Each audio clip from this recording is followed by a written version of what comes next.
Hey guys, before we start talking today about the upcoming Dolphins vs. Bills game, I'd really appreciate it if you hit that like and subscribe button. My goal is to hit 1,000 subscribers by the middle of January, and I'm currently coming out with daily content. So, if you're interested in more NFL content, hit that watermark in the bottom right corner of today's video. With that said, let's dive right into the video, and I hope you enjoy.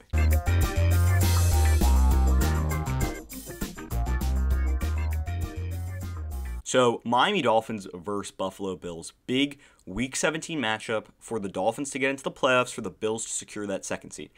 Basically, this is the scenario. The Dolphins have to get into the playoffs either with a win against the Bills, or if Baltimore loses against the Bengals, the Colts lose against the Jacksonville Jaguars, or the Browns lose against the Pittsburgh Steelers. However, beating the Bills is probably the easiest way to do it. On the other hand, for the Bills to clinch that second seed, they either need a win against Miami, or they need the Steelers to lose against the Browns.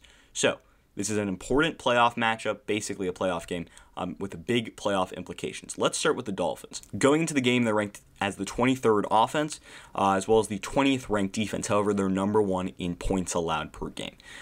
This is a bend but not break defense. And let's go to the three keys of the game for the Miami Dolphins. It all starts with containing Josh Allen. This season, the Miami Dolphins have not done a very good job containing running quarterbacks. They let Josh Allen have a pretty good game back in Week 2. They had Cam Newton run all over them in Week 1. They did do a good job against Cam Newton a few weeks ago, but even Kyler Murray had a big game against them.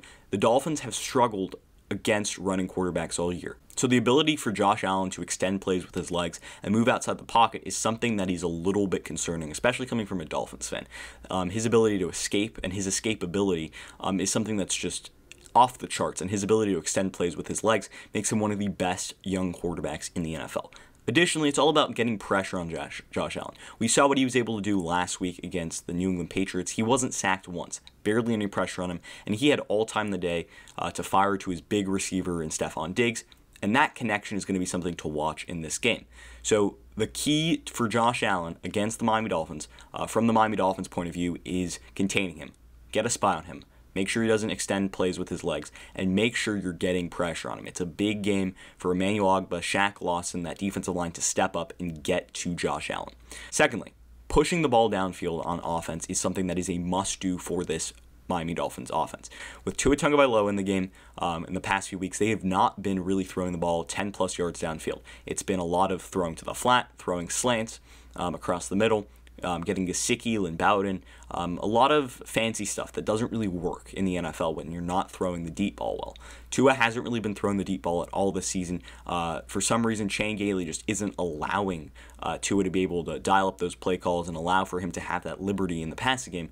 So throwing the ball downfield 10-plus yards is going to allow for that underneath game that Tua has been really good at so far this season to open up, and for that area and aspect of the Dolphins offense to be successful and to be reliable.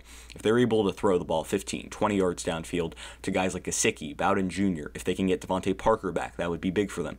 Then Tua will find a lot more success moving forward. And finally, it's all about the run game with Myles Gaskin. Last week, he had 87 yards on the ground. The week before, Xavien Howard had 121 yards on the ground, something in that range. So the run game in the past few weeks has been a big focal point of this Dolphins offense. It's been one of the only ways that this Dolphins offense has been able to move the football downfield, and they're going to need to continue to rely on that run game moving forward. This Bills defense has been pretty average this season after being one of the elite defenses last year, but when it comes to the Bills defense, they struggle in run defense more than they struggle in pass defense. So running the football will be something that will be very good for this Dolphins offense. Also, there's the whole conversation between Tua and Fitzpatrick. That's a big storyline. Obviously, Fitzpatrick came in that fourth quarter last week against the Las Vegas Raiders, and it ended up making some big plays down the stretch to become Fitzmagic, and led the Dolphins to a 26-25 win. There was that big Hail Mary play to Matt Collins where he had his helmet ripped off. He was fantastic, but the Dolphins are still adamant that Tua is the guy and Tua is the player to play and to start this game against the Bills. And I couldn't agree with them more. I think that, we're way ahead of schedule when it comes to the Miami Dolphins and the rebuild.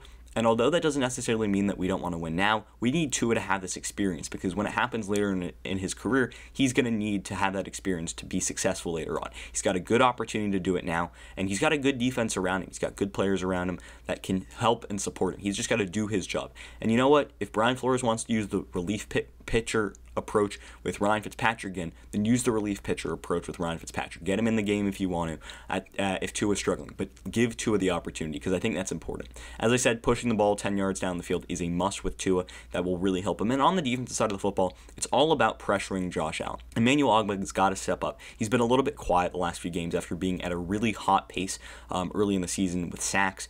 He is the best sack guy on the Dolphins defense. He's been leading them all season in that category, getting turnovers, getting forced fumbles. He's been an absolute menace on the defensive side of the football. And it's also a game for Xavien Howard to show up. I mean, he was really good, quietly good last week against the Las Vegas Raiders. On 4 targets, he only allowed 1 catch for -1 yards. So, I mean, he's been a beast all year. Obviously leads the league in interceptions. If he gets an interception in this game, he will have 10 interceptions on the year. So just watch out for Xavien Howard. I mean, he's an impact guy, and he's going to really need to show up against Stefon Diggs. And finally, it's can you get your playmakers back? Devontae Parker was out last week. Solomon Kinley was out last week. You need to get those guys back on offense to be more successful. Give Tua the options and the opportunities to use the run game and the pass game. So that's going to be what it's going to be for the Dolphins. It's all about containing and pressuring Josh Allen, pushing the ball downfield with Tua and his arsenal, and utilizing the run game with Myles Gaskin, continuing that success. Now, though, let's move to the Bills' 3 keys to the game. So it starts with the crossing routes versus man coverage. Something that they were very successful last time they played the Miami Dolphins were crossing routes against man coverage. This Dolphins defense is a man-heavy scheme, very man-heavy, almost as man-heavy as the New England Patriots, where Brian Flores obviously came from, where Josh Boyer came from. And something that the Bills were excellent at in Week 2 was using Stefon Diggs and Cole Beasley across the field on crossing routes. And they were very successful moving the football downfield using that way. Xavien Howard and Byron Jones had a rough time that game. I don't actually think Byron Jones was healthy at that point. I think he got injured pretty early in that game, if I can recall correctly. But using those crossing routes is something that is going to be big for that Bills defense. They were very successful in Week 2, and if they're able to continue that moving on, that's going to be big for them. Secondly, bring the heat, bring the pressure. This is a team that doesn't really have any elite sack guys. They're kind of a sack by committee guy. They're not one of the better sack teams in the NFL, but what they are able to do is they're able to dial up for pressure from different places. They blitz from different areas, and Leslie Frazier is a very underrated defensive coordinator that is definitely a coach candidate moving forward. I think he could end up being getting a job somewhere this offseason. I think he's done a fantastic job in the past few seasons, and I mean just his leadership too. But when it comes to Leslie Frazier, what he's able to do is he's able to dial up pressure, and getting pressure on Tua is a must. You cannot allow Tua to have a clean pocket and let him sit back and relax. Because at Alabama, Tua was excellent from a clean pocket, one of the best pocket passers in Alabama history, if not the best.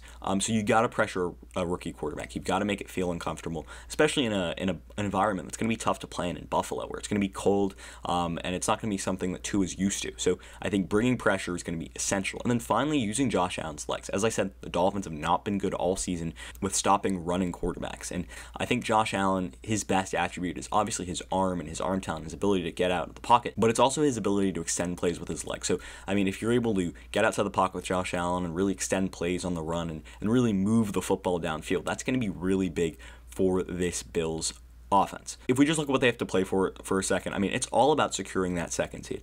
They've got to get the second seed if they want to hold off on playing Kansas City, and it comes off of Josh Allen, Stefon Diggs connection.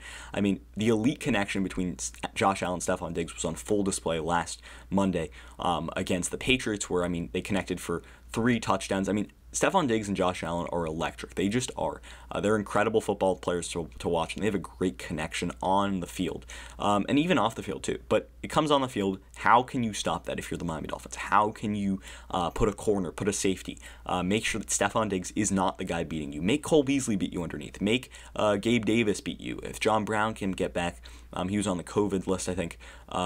He was in close contact with TJ Yeldon. So make other guys beat you. Make it not Stefon Diggs. Also, if you can force the Bills to run the ball, force them to run the ball. They're not a good run team. Most of their rushing yards comes from their ability for Josh Allen to get out of the pocket. Yeah, Singletary hasn't been great this year, nor Zach Moss. It's not a great 1-2 punch there. That's something definitely that the Bills are going to look to improve this offseason, getting a real running back that can be a big impact and difference maker. Watch that for the offseason. But, I mean, if you're able to get them to run the football, maybe that's something that the Dolphins will have some success in. And finally, I mean, this defense is something that you can exploit. Yes, their linebackers are pretty good with Matt Milano and Tremaine Edmonds, two of the better young linebackers. And then their secondary is pretty good with guys like Levi Wallace, obviously Trey White, who's going to be a Pro Bowl corner. But the back end of that defense is good. Their linebackers are good. Their secondary is good. It's really those guys up front that haven't been that great. They haven't been able to get to the quarterback. They have not really been able to dial up pressure.